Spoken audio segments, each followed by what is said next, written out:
Thank you for watching NMH at 1, where we take a look at the news making headlines in the land of the brave and beyond, ranging from current affairs, community stories, sports, and economic news. In the news today, $43 million Namibian business parks deserted, National Action Plan on Trafficking launched. Cryptocurrency is not a legal payment method in Namibia yet. I am Glenora Shipura.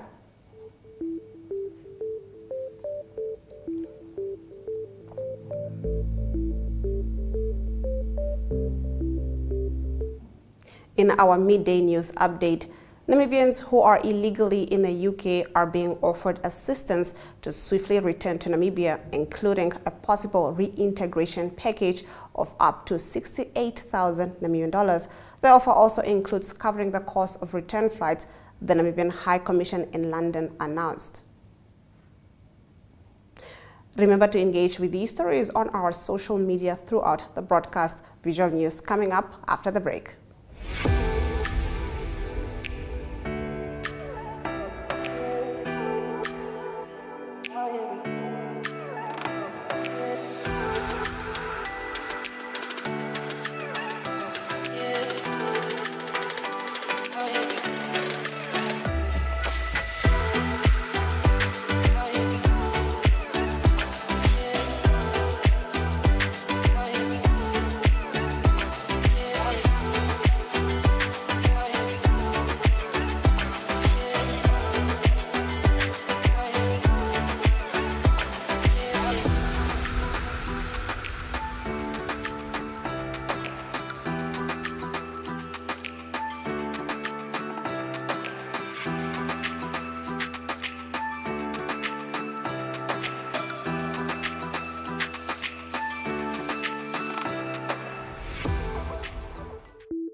Getting into our visual news, police in the Oshana region dug up a pair of black leggings, a white sheet, a top, and a lung in a shallow grave at Oneuptwo number 1.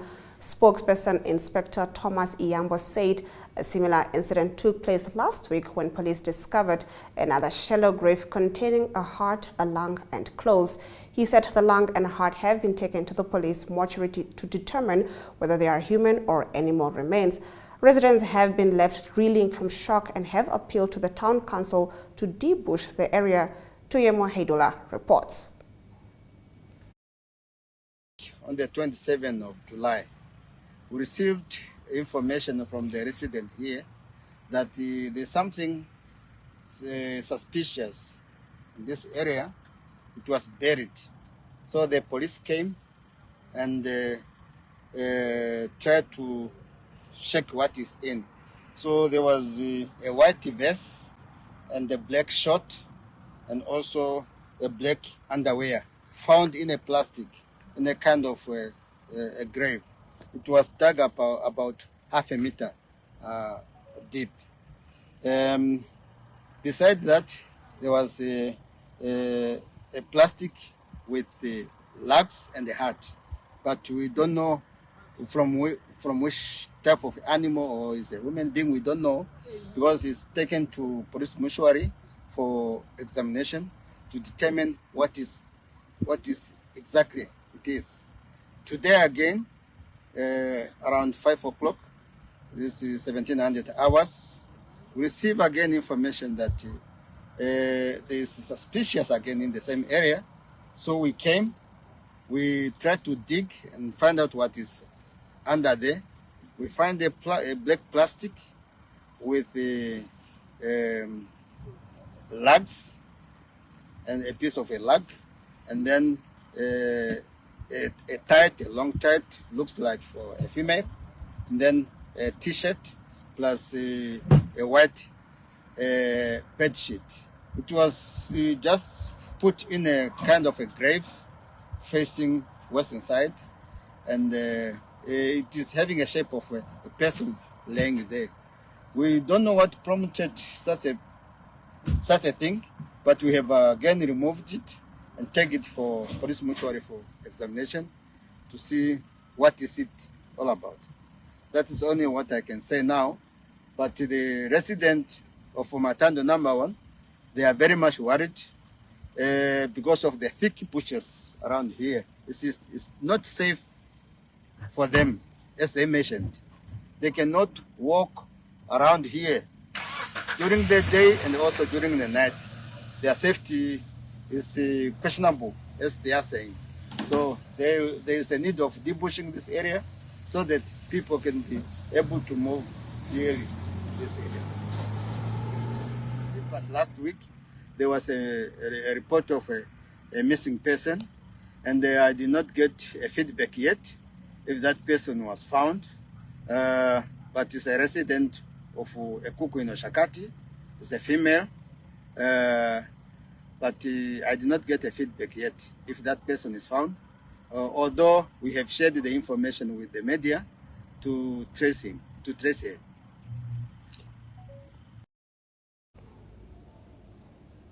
The shocking revelation by NAMRA showed that companies only paid $8 billion Namibian in taxes compared to individuals $16 billion Namibian in the past financial year.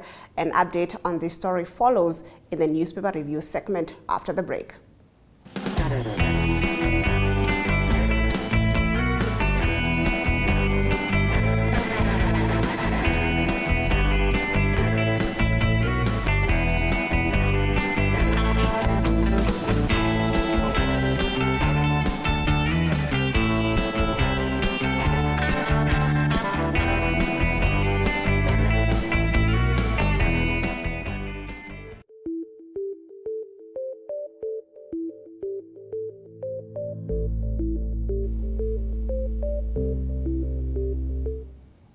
Getting into our newspaper review, starting off with the Namibian Sun's front page that reports that a government cleaner paid $36,498 Namibian in income tax between 2013 and 2018, while a corporate entity that made over $926 million Namibian during the same period paid zero taxes. The Namibian Revenue Agency has revealed. In court papers, NAMRA Commissioner Sam Shiwete noted that Chinese firm Zhongmei Engineering Group made zero tax payments during the period under review, despite scoring government tenders to the tune of nearly $1 billion Namibian. The tax agency shocked Zhongmei recently after deducting $33 million Namibian in pending taxes directly from its bank account. The company has since dragged NAMRA to court seeking a reversal of the deduction. It is represented by prominent lawyer Susanna Manje. On page 3, Gender Minister Dorian Sioka on Friday launched a 5-year national action plan on trafficking in persons at Oshikango in the Ohangwena region. The launch coincided with World Day Against Trafficking in Persons, which is commemorated every year on the 30th of July to raise awareness about people who are trafficked for labor or sexual exploitation. Sweka, who read a speech on behalf of International Relations Minister Netumbo Nandi-Ndaitwah, said the commemoration further helps to reach out to vulnerable communities by providing relevant information on trafficking in persons. In the speech, Nandi-Ndaitwah said communities are sensitized that trafficking in persons is a crime and it should be reported to relevant authorities. Republican informs that a choir from Swakopmund has conquered a gold award at the South Africa Open Division Applause competition just several months after their first training session. The combined school choir of the secondary school Swakopmund and Coastal High School, which was established about 7 months ago, took the stage on the big night with traditional dress of several Namibian cultures. The choir's conductor, Lucky Velem, says they sang a string of local traditional songs. The choir was able to take the stage in Pretoria with the help of several sponsors. On page 3, the proposed bill to ban the import of hunting trophies into the UK is now with the Select Committee of the House of Lords in its Parliament, where a detailed examination of the bill will take place. The committee's stage starts within a couple of weeks of a bill's second reading, which took place on the 16th of June, ahead of which the pro-trophy hunting group Resource Africa sent peers a campaign document. It was titled The Hunting Trophies Import Prohibition Bill, the risks to conservation, rights and livelihoods, which describes it as at best hypocritical and at worst neo-colonial and racist. The bill is intended to ban the import of hunting trophies from a list of around 6,000 species and will include trophies from animals such as lions, rhinos and elephants. Over the last 22 years, the UK has imported hunting trophies from only 73 animal species covered by the Convention on International Trade in Endangered Species of Wild Fauna and Flora. The report said. It said that trophy hunting does not pose a major threat to any of the species. The bill is problematic for a number of reasons. Key amongst these problems, given that the bill is intended to support conservation, is that it is likely to undermine conservation success in many countries across Africa and elsewhere.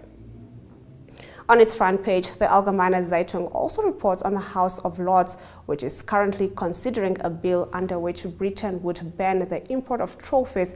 A stakeholder has submitted a document to the House of Lords describing such an import ban as hypocritical at best and neo-colonial and racist at worst. On page 3, Allgemeine Zeitung reports the head of the Namibian Revenue Authority, Sam Shivute, has expressed concern about inequities in the Namibian tax system. Individual Namibians are much more burdened by taxes than companies, he said. Tax fraud is the order of the day, he said. After the break, we continue with our newspaper review segment.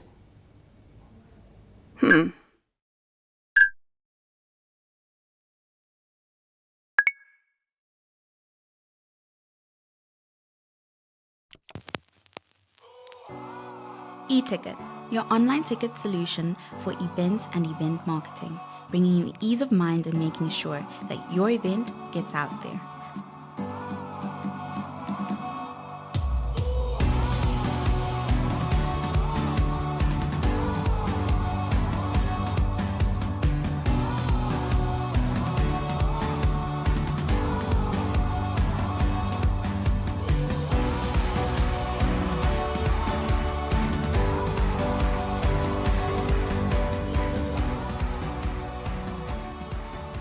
For more information, contact events@nmh.com.na.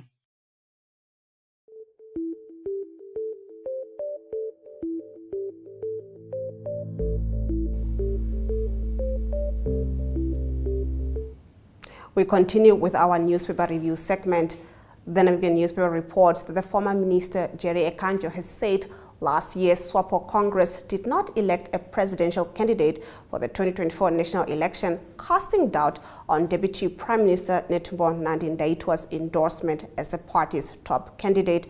The Namibian last week reported that Ekanjo has requested Geingob to convene an extraordinary Congress this year to nominate the ruling party's presidential candidate. The ex-minister then claimed that the Namibian published a story based on unverified information.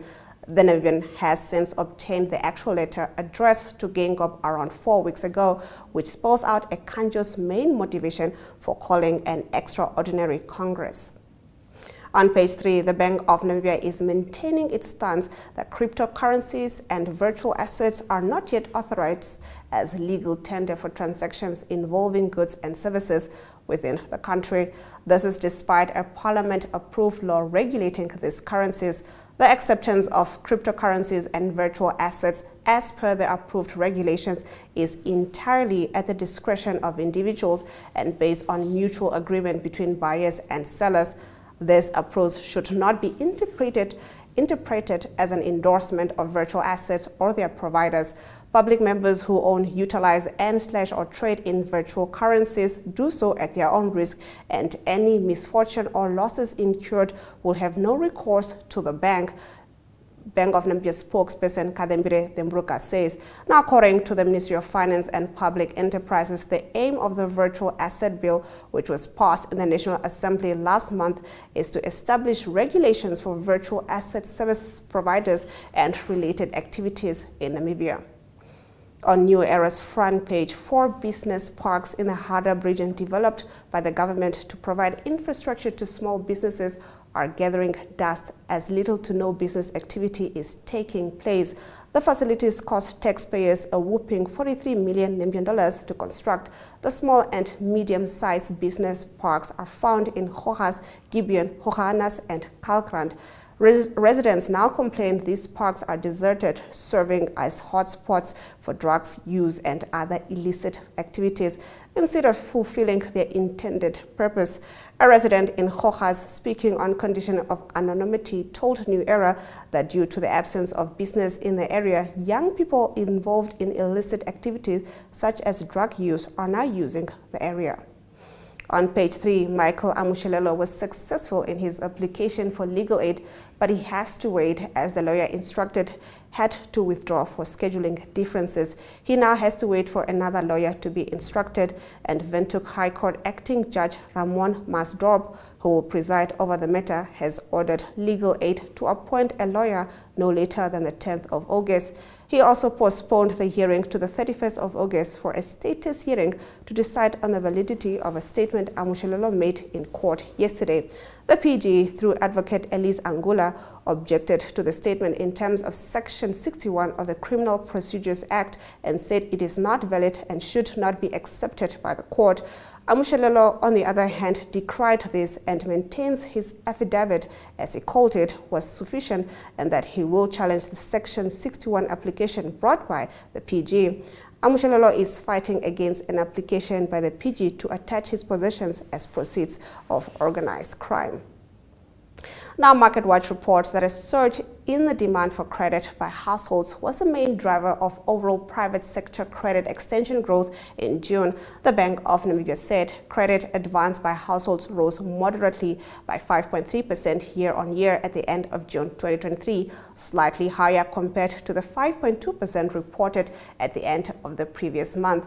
Now, demand for credit with respect to mortgage loans contributed to this growth, supported by a growth in installment credit as well as personal loans and credit cards. Meanwhile, loans extended to businesses contracted by 0.1% in June 2023 relative to a deeper contraction of 3.4% in May 2023. Overall growth in PSCE edged higher at 3.0% year-on-year in June 2023 relative to 1.5% at the end of May 2023. Now, after the break, we get into your economic news. Do stay with NMH at 1. Welcome to Active Kids, a daily TV show that sparks creativity, learning, and fun for young minds. With exciting activities and lessons, Active Kids inspires curiosity and a love for learning. New face to the 15. The perfect mix of play and education. Don't miss out on the fun. Tune in to Active Kids on NTV every weekday at 10 o'clock and let the adventure begin.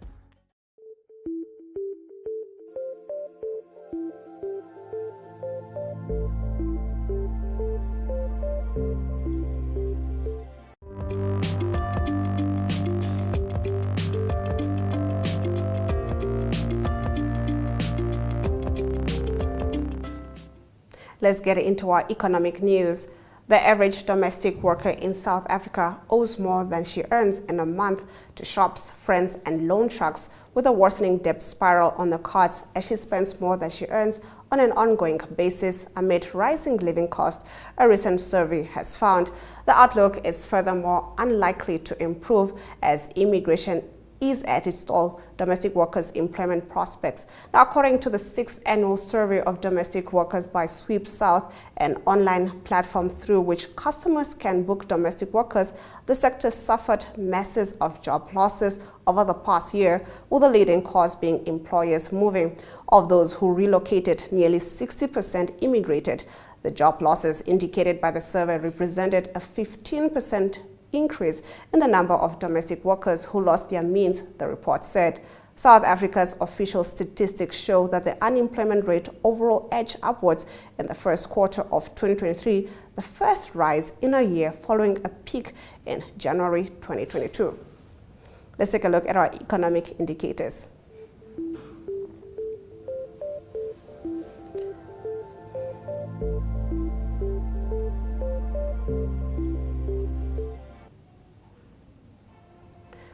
The Namibian dollar trades against the British pound at 23.08, against the euro at 19.79, against the US dollar at 18.03. 2 Namibian dollars and 52 cents gets you 1 Chinese yuan. On the NSX, Namibia asset management went up 2.90%. Overall index closed at 0.58% and local index closed at 0.02%. Only copper went up on the commodities, with Brent crude oil trading at 0.41%, going for $85.07 per barrel. After the break, we get into news from Africa. To stay with us. Welcome to My.NA Cars, your ultimate destination for everything automotive. I am your host, Diana Master. Teamwork makes the dream work, right? Discover the latest models, innovative technologies, and expert insights from our passionate hosts. Learn essential maintenance tips and get exclusive behind-the-scenes access to the automotive industry. Don't miss My.NA Cars on NTV every Thursday at 2100 hours. Tune in and ignite your passion for automobiles.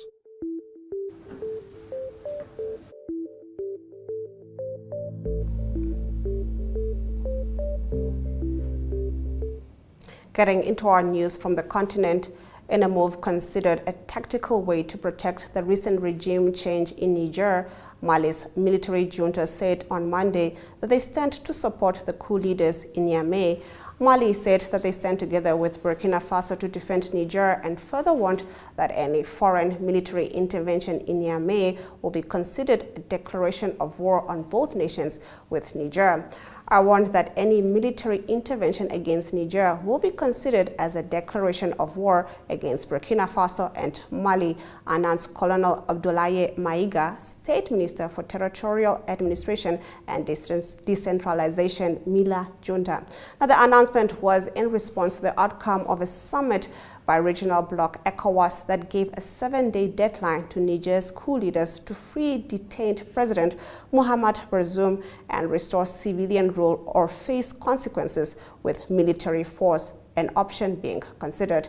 Mali further denounced the persistent sanctions by the ECOWAS upon the three countries, terming them illegal. The declaration came from Abdoulaye Maiga, State Minister for Territorial Administration and Decentralization, Mali Junta, who spoke on the state television network ORTM. The nations are run by military governments in West and Central Africa, where there have been 9 successful or attempted coups since 2020. After the break, we get into your international news.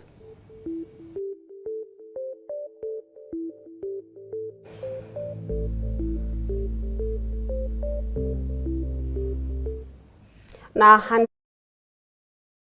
Joe Biden on speakerphone up to 20 times while speaking with business associates, a U.S. congressional panel has heard.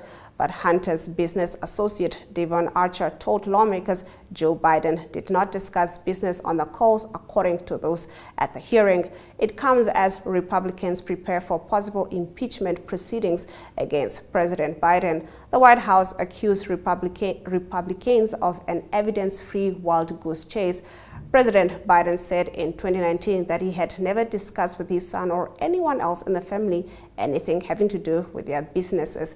The Republican-led House of Representatives Oversight Committee is investigating whether President Biden could have been improperly involved in his son's dealings. Archer, a former Abercrombie & Fitch model, appeared behind closed doors before the panel for more than 5 hours on Monday to discuss Hunter Biden's overseas business interests, including in Ukraine. Both Archer and Hunter Biden sat on the board of Ukrainian energy company Burisma in 2014, while Joe Biden was vice president.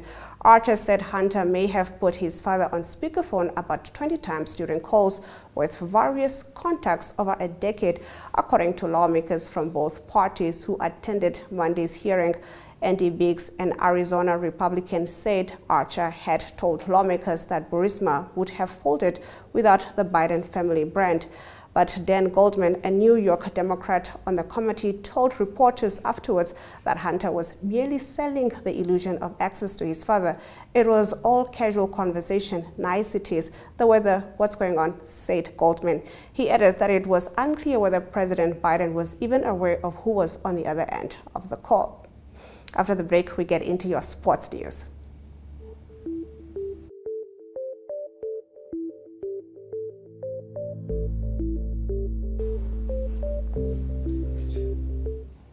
Now let's take a look at our local sports news. Football was played in 3 divisions, Premier, First and Second Division, with league organizers Andre Tiraterao and Abzai Simon announcing some new developments. Tiraterao stated that since they have been approved by the Namibia Football Association, a lot of opportunities are opening up. Now, the Walvis Bay Salt Junior Eagles on Sunday afternoon booked their spot at the Under-19 Cricket World Cup in Sri Lanka next year after beating Nigeria by 53 runs in their last match in Dar es Salaam, Tanzania. Now, the victorious Junior Eagles will return today at 5:30 p.m. after their comprehensive series victory at the Under-19 Africa World Cup qualifier versus Uganda, Sierra Leone, Tanzania, Kenya, and Nigeria. Now we are wishing Lafras East all the best at the Under-17 World Championship taking place as we speak in Istanbul, Turkey from today onwards. Lafras is from Windhoek Wrestling Club and will compete in both Growman and Freestyle 92 kilogram weight categories. After the break, we get into your international sports news.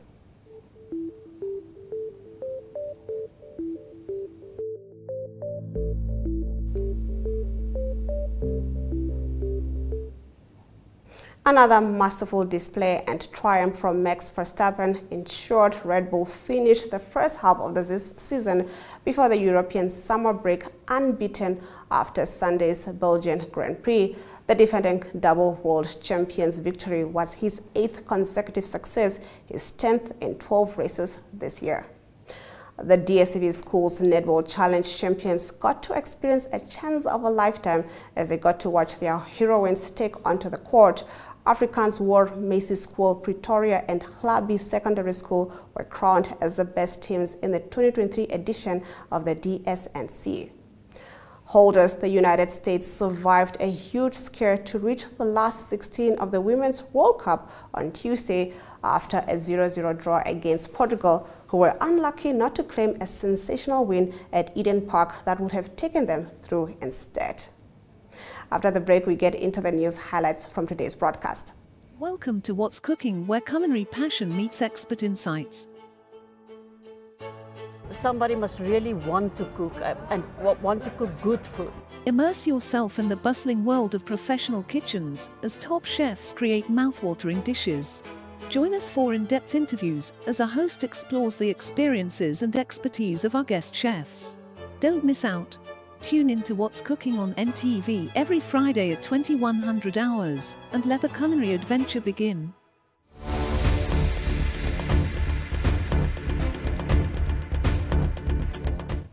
Let's get into the news highlights from today's broadcast. In a move considered a tactical way to protect the recent regime change in Niger, Mali's military junta said on Monday that they stand to support the coup leaders in Niamey.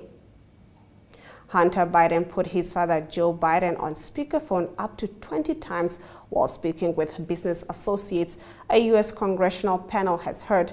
But Hunter's business associate Devon Archer told lawmakers Joe Biden did not discuss business on the calls, according to those at the hearing.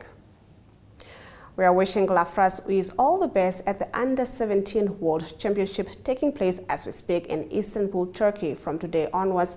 Lafras is from Windhoek Wrestling Club and will compete in both the Greco-Roman and